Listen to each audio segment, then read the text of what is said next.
Namaste students, welcome to 7th Standard Social Science.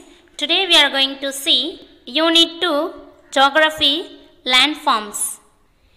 Continuation. Last class we are completed landforms produced by the river.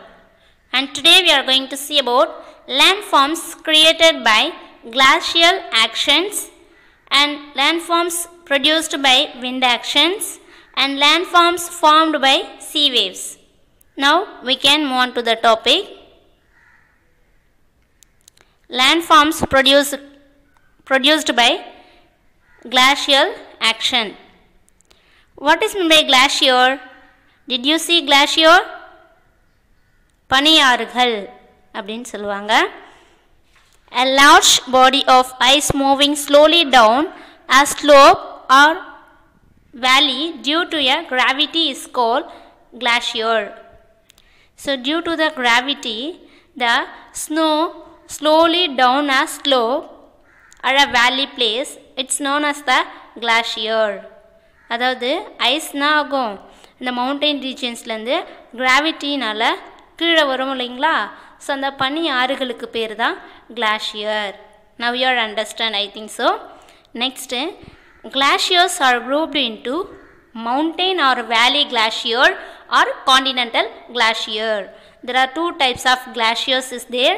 One is mountain glaciers, another one continental glaciers. First one, what is meant by continental glacier? The glacier covering a vast area of a continent with thick ice sheets, that is known as the continental glaciers. So ஒரு continent ஃபுல்லாக இந்த ice வந்து cover ஆகிருந்ததுன்னா அது பேர் continental glaciers. So example பார்த்திங்கன்னா Antarctica region and Greenland. Okay, next mountain or valley glacier. So mountain or valley glacier is a stream of ice flowing along a valley. It usually flows former river course and rare bounded by a steep sides.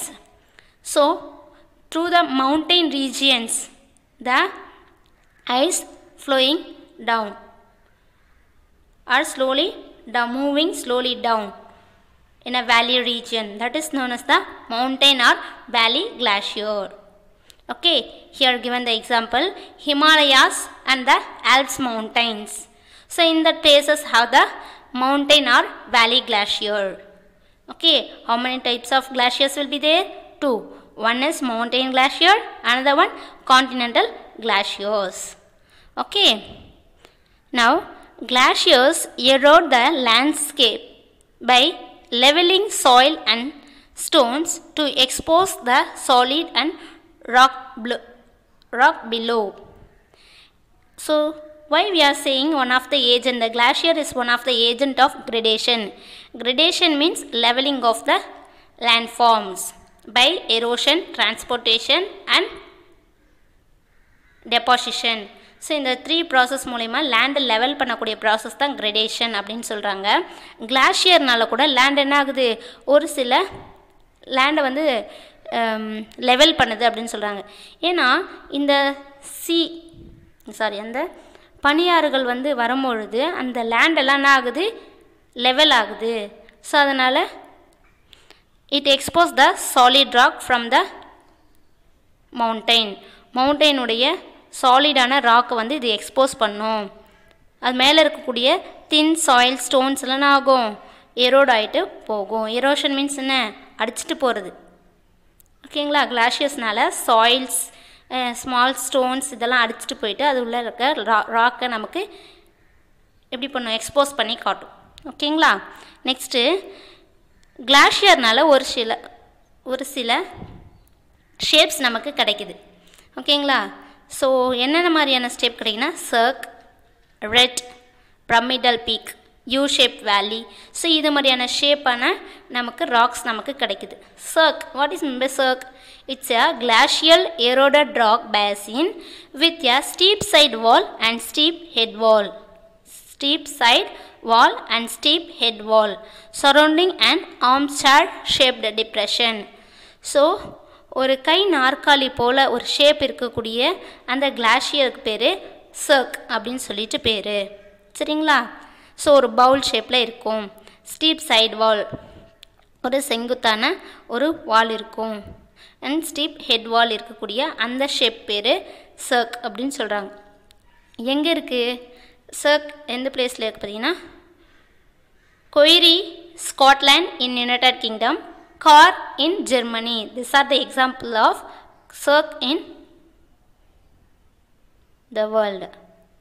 Okay, next formation of cirque, how the cirque will form இங்கே கொடுத்துருக்காங்க. Next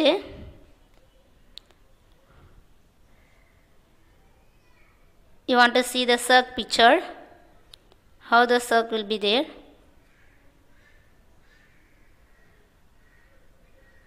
okay, ஒரு chair போல் shape இருக்கும், அதுக்கு பேர் தான் cirque. Next பார்த்தீங்கன்னா turn lake. Turn lake means what? You see that lake in mountain regions? No. So it's there. As the sea melt, they get filled up the cirque with water and become beautiful lakes in the mountains called turn lake. இந்த சர்க்கெல்லாம் ஆகுதுன்னா melt ஆகிறதுனால பக்கத்தில் ஒரு லேக் மாதிரி create ஆகுது மவுண்டெயின்ஸில். சர்க்கெல்லாம் erosion ஆகிறதுனால அந்த கிளாஷியர்ஸ்னால lakh create ஆகுது. அந்த லேக் பேர் turn lake. Okay, when 2 or 3 cirques join together, it forms the reds. Okay, when 2 adjacent cirques erode towards each other and previously rounded landscape is transformed into narrow, rocky, steep-sided ridge called reds. அதாவது 2 or 3 cirques join together, it will form the red அப்படின்னு சொல்கிறாங்க. அதனுடைய மேலே இருக்கக்கூடிய shape பார்த்திங்கன்னா steep side, ஒரு கத்தி முனை மாதிரி இருக்கும், ஒரு ஷார்ப்பான எட்ஜ் இருக்கக்கூடியது தான் ரெட்ஸ் அப்படின்னு சொல்கிறாங்க. நெக்ஸ்ட்டு யூ ஷேப்டு வேலி. Due to the glacier, the U-shaped valley also will form. U-shaped valley is found beneath the glaciers, which is deepened and widened by a lateral and vertical erosion. So glaciers வந்து move ஆகும்போது ஒரு deepen and வைடண்டான ஒரு space create ஆகும். பக்கத்தில் இருக்கக்கூடிய areas எல்லாம் ஆகும் வைடண்டாக, அது எரோஷன் ஆகும். Lateral and வெட்ரிக்கல். லேட்ரல்னால் பக்கத்தில், பக்கவாட்டில் எரோஷன் ஆகும். வெட்ரிக்கலாகவும் எரோஷன் ஆகிட்டு அதனுடைய டெப்த்தனாகும், இன்க்ரீஸ் பண்ணும், பெருசாக ஆகும். ஸோ இது பார்க்கும்போது ஒரு பெரிய வேலி க்ரியேட் ஆகும். யூ ஷேப்பில் வேலி க்ரியேட் ஆகும். சரிங்களா? அதுக்கு பேர் தான் யூ ஷேப் வேலி. This process is erosion process. Next, material carried by a glacier such as rocks and big and small sand and silt get deposited. These deposits form glacial moraines. So ஒரு glacier வந்து வரும்பொழுது அதில் நிறைய stone இல்லைன்னா big stone இல்லை small stones எல்லாம் நாங்கள் அடிச்சுட்டு வரும் இல்லையா, அது அடிச்சுட்டு வந்து ஒரு இடத்துல டெபாசிட் ஆகும். ஸோ அதுக்கு பேர் தான் கிளாஷியல் மொரைன்ஸ். அதனுடைய பிக்சர் கொடுத்துருக்காங்க, மொரைன்ஸ் எப்படி இருக்கும் அப்படின்னு சொல்லிட்டு. சரிங்களா? Next process. இப்போது ரிவர்னால் எந்த மாதிரி டிஃப்ரெண்ட் ஷேப்பான லேண்ட் கிடச்சிது, இப்போ கிளாஷியர்ஸ்னால் டிஃப்ரெண்ட் டைப்ஸாக லேண்ட் எப்படி இருக்குதுன்னு சொல்லிட்டு பார்த்தோம். Due to the wind, what kind of landforms will form? We can see now. Okay, wind depend பண்ணி எப்படி லேண்ட்ஃபார்ம்ஸ் மாறுமா? ஆமாம், மாறும். எப்படி சொல்லிட்டு பார்க்கலாமா? So have you ever visited a desert? Try to collect some pictures of sand dunes. An active agent of erosion and deposition in the desert is wind. In deserts, you can see rocks in the shape of the mushroom, commonly called mushroom rock. Mushroom பார்த்துருக்கீங்களா நீங்கள்? Mushroom ஷேப்பில் டெசர்ட்டில் rocks இருக்கும். அந்த ராக்கில் எப்படி form ஆகிருக்கும்? Wind also one of the agent of the erosion and deposition process. Okay, so நம்ம இப்போ பார்க்கலாம் மஷ்ரூம் ராக்னா என்னன்னு சொல்லிட்டு பார்க்கலாம். So see this mushroom rock, how it will form. Winds erodes the lower section of the rock more than the upper part. Therefore, such rock have narrower base and wider top. This is known as the mushroom rock. Okay. So ஒரு சில rock டெசர்ட்டில் பார்த்திங்கன்னா கீழே இருக்கக்கூடியது ரொம்ப soft ராக்காக இருக்கும், மேலே பார்த்திங்கன்னா ரொம்ப ஹார்டாக இருக்கும். விண்டு அது மேலே படும்போது சாஃப்ட் ராக்கெல்லாம் ஈஸியாக எரோஷன் ஆகிடும், மேலே இருக்கிற ராக்கெல்லாம் எரோஷன் ஆகாமல் அப்படியே ப்ரெசண்ட் ஆகிருக்கும். ஸோ சைடில் இருக்கிறது கீழே இருக்கக்கூடியதெல்லாம் ஆகும் ஈஸியாக எரோஷன் ஆனதுனால அதை பார்க்கும்போது நமக்கு மஷ்ரூம் மாதிரியான ஒரு ஷேப் நமக்கு கிடைக்கும். ஸோ அதனால் இதுக்கு பேர் மஷ்ரூம் ராக். ஸோ எந்த இடத்துல நீங்கள் பார்க்கலாம் இதை? டெசர்ட் ஏரியாஸில். நெக்ஸ்ட்டு பார்த்திங்கன்னா இன்சல்பர்க், an isolated radial hill standing like a pillar with rounded tops called Inselberg. So ஒரு சில ஹார்ட் ராக்கும் ப்ரெசென்ட் ஆகிருக்கும் டெசர்ட்ஸில், அது என்ன ஆகாது, எரோஷன் ஆகாமல் அப்படியே ப்ரெசென்ட் ஆகிருக்கும், ஐசோலேட் ஆகிருக்கும், தனியாக நின்றுட்டுருக்கும்.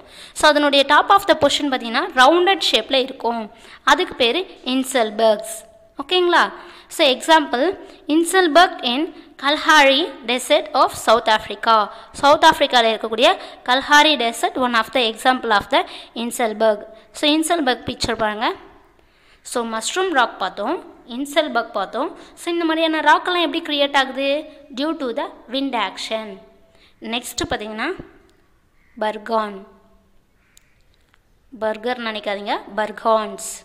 when the wind blows it lift and transport sandforms one place to another. When it stopped blowing, the sand falls and gets deposited in low hill-like structure. This is called sand dunes. What is meant by sand dunes? So when the wind blows, it will carry all the soils and one place it will deposit. ஒரு இடத்துலேருந்து இன்னொரு இடத்துக்கு என்ன ஆகும், அந்த soil எடுத்துகிட்டு போய் அப்படியே படிய வைக்கும். இது திரும்ப திரும்ப நடக்கும்போது என்ன ஆகும், ஒரு இடத்துல சாயில் டெபாசிட் ஆகுது இல்லையா, அது சின்ன ஹில் மாதிரி ஃபார்ம் ஆகும். அந்த சின்ன ஹில்லை தான் நம்ம என்ன சொல்கிறோம், சாண்ட் டியூன்ஸ் அப்படின்னு சொல்கிறோம். அதே சாண்ட் டியூன்ஸ் க்ரஷன்ட் ஷேப்பில் இருந்தது. க்ரசன்ட்னா என்ன, பிறை நிலா, அதாவது மூன்றாவது நிலா, அமாவாசை கழித்து மூணாவது நாள் பார்த்திங்கன்னா க்ரசன்ட் ஷேப்பில் இருக்கும் அழகாக மூன். ஸோ அந்த மாதிரியான ஷேப்பில் லேண்ட் இருந்ததுன்னா அதுக்கு பேர் பர்கான். ஓகேங்களா? Next we will see about that loess. Did you see that loess? That also one of the wind action. இப்போ பர்கான் எப்படி இருக்கும்னு சொல்லிட்டு இந்த க்ரெசன்ட் மூன் சொன்னோம் இல்லையா, ஸோ பிறை நிலா மாதிரியான ஒரு வடிவம் நமக்கு கிடைக்கும், இதுக்கு பேர் தான் Farhan. Okay. Next loess is nothing but when the grains of sand are very fine and light, the wind carry it over a very long distances. When such sand is deposited in large areas is called loess. Large deposits of loess are found in China.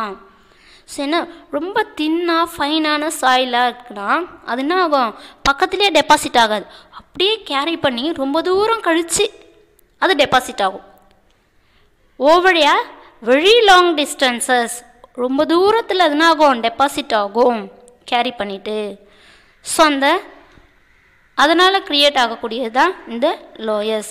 Such sand is deposited in a large area, பெரிய ஏரியாலன்னா ஆகும் அது deposit ஆகிருக்கும். So அதுக்கு பேர் lowers. எங்கே நீங்கள் இது ஈஸியாக பார்க்கலாம்னா அதிகமாக இருக்குன்னா சைனாவில் இருக்குது. Large deposits of loess are found in China. சைனாவில் எப்படி வந்தது, சைனாவில் என்ன டெசர்ட்னால அங்கே வந்தது அப்படி சொல்லிட்டு பார்க்கலாம். Do you know northern China lowest deposit are brought from the Gobi Desert. Gopi டெசர்ட்லேருந்து அந்த தின் அண்ட் ஃபைன் சாயில்ஸ் போய் நார்தர்ன் சைனாவில் டெபாசிட் ஆகிருக்கு, அதுக்கு பேர் தான் lowers. The northern China lowers deposit brought from the Gobi Desert. Are you clear now? Okay. Next one, coast. What is meant by coast? Coastal regions. Did you see the coastal? Near the seashore is known as the coastal. Okay. கடற்கரை பகுதி அப்படின்னு சொல்லுவாங்க இல்லையா, அதான் cost. A part of the land adjoining or near the sea is called sea coast. The boundary of a coast where the land meets water is called coastline. So adjoining or near the sea is known as the sea coast. Land-um sea-um meet பண்ணக்கூடிய இடத்துக்கு பேர் தான் coast line. Land-um sea-um meet பண்ணக்கூடிய லைனுக்கு பேர் என்ன? Coast line.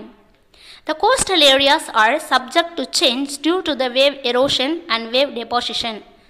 Due to the wave also. Waves வரும்போது பார்த்துருக்கீங்களா? அலை வரும்போது ஸ்ட்ரெயிட்டாக வரும், போகும்போது என்ன ஆகும்? எரோஷன் ஆகும். அப்படியே சாயிலெல்லாம் படியும், ஒரு சில சாயிலெல்லாம் அப்படியே என்ன ஆகும்? அடிச்சுட்டே போகும். Due to the wave erosion and wave deposition in coastal area also, the land forms will change. How, ma'am? What kind of landforms will form due to the waves? The question will arise in your mind now. Now we can see.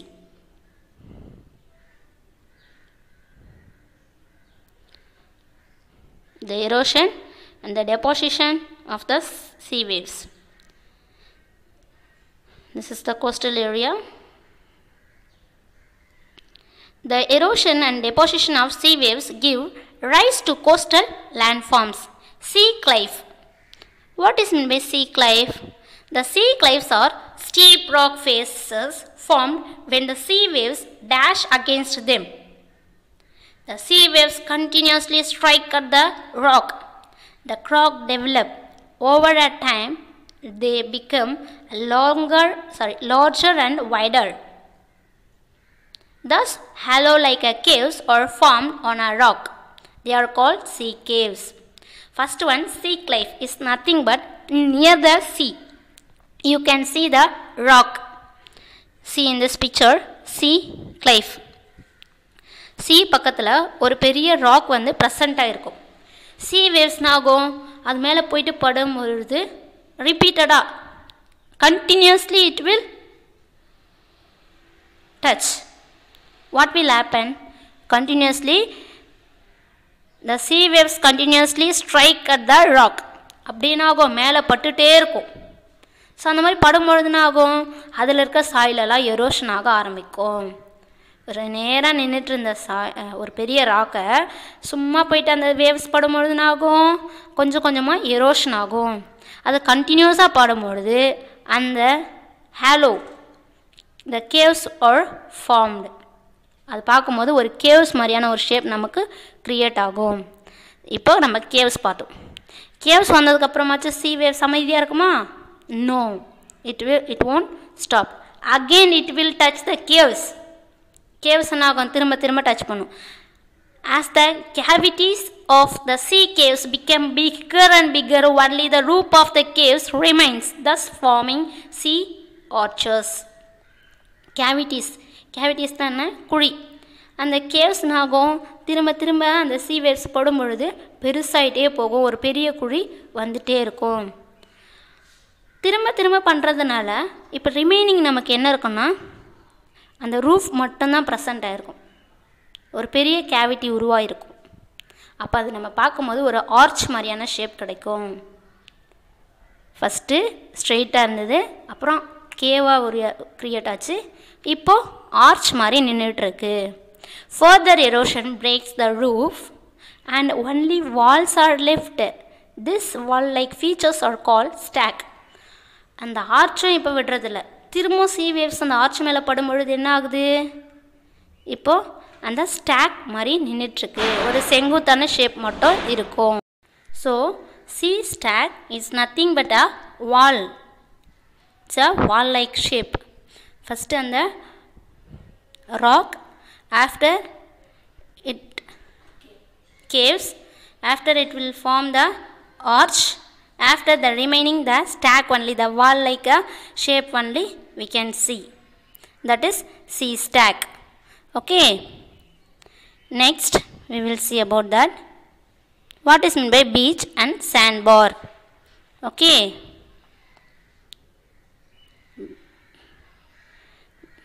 this is sea arch and sea stack.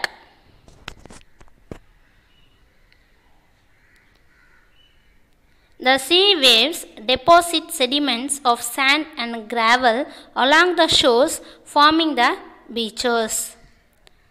So, due to the sea waves, it will deposit some sands and gravels in the shore forming, along the shore forming, it's known as the beaches.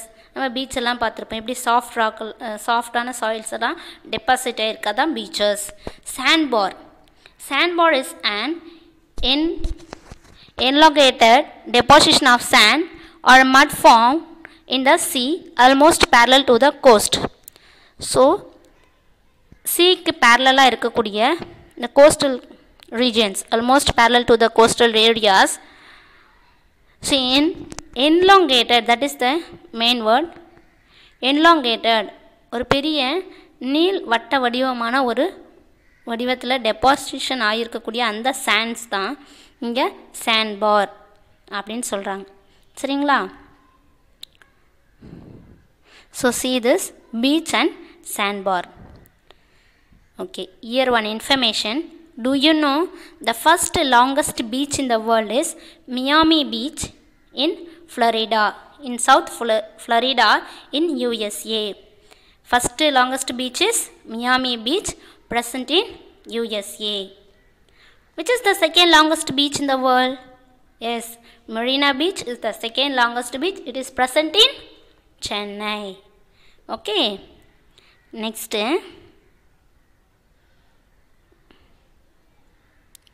lagoon. What is meant by lagoon? Kayal சொல்லுவாங்க தமிழில், இல்லை ஒப்பங்கழி அப்படின்னு சொல்லுவாங்க. So lagoon is a shallow stretch of water partially or completely separated from the sea. So சீலேருந்து ஃபுல்லாகவோ இல்லை one பார்ட்டனாக இருக்கும், தனியாக பிரிஞ்சிருக்கும், ஆழம் வந்து கம்மியாக இருக்கும், ஷாலோ ஸ்ட்ரெச்சஸாக இருக்கும். ஸோ அந்த லேண்டுக்கு பேர் லாகூன் அப்படின்னு சொல்கிறாங்க. எங்கெல்லாம் இதை பார்க்கலாம்? Chilika lake in Odisha, Pulicat lake in Tamil Nadu and Andhra Pradesh Vembanad lake. Sorry Silika Lake in Odisha, Pulikat Lake in Tamil Nadu and Andhra Pradesh. The Pulikat Lake present in Tamil Nadu and Andhra Pradesh. Okay, the Vemanadu Lake present in Kerala. Okay, these are the famous lagoons in India. Okay, so now we can see that lagoons, it's a shallow area lagoons. அதனுடைய ஆழம் கம்மியாக இருக்கக்கூடிய அந்த இடத்துக்கு பேர் lagoons. So some lakes given here. Okay, where the Silika Lake present? Odisha. Where the Pulikat Lake present? Between the Tamil Nadu and Andhra Pradesh. And where the Vemanad Lake present? Kerala. Okay, these are the famous lagoons of India. Okay, now second lesson geography completed. Next we can see another lesson, new lesson. Thank you so much.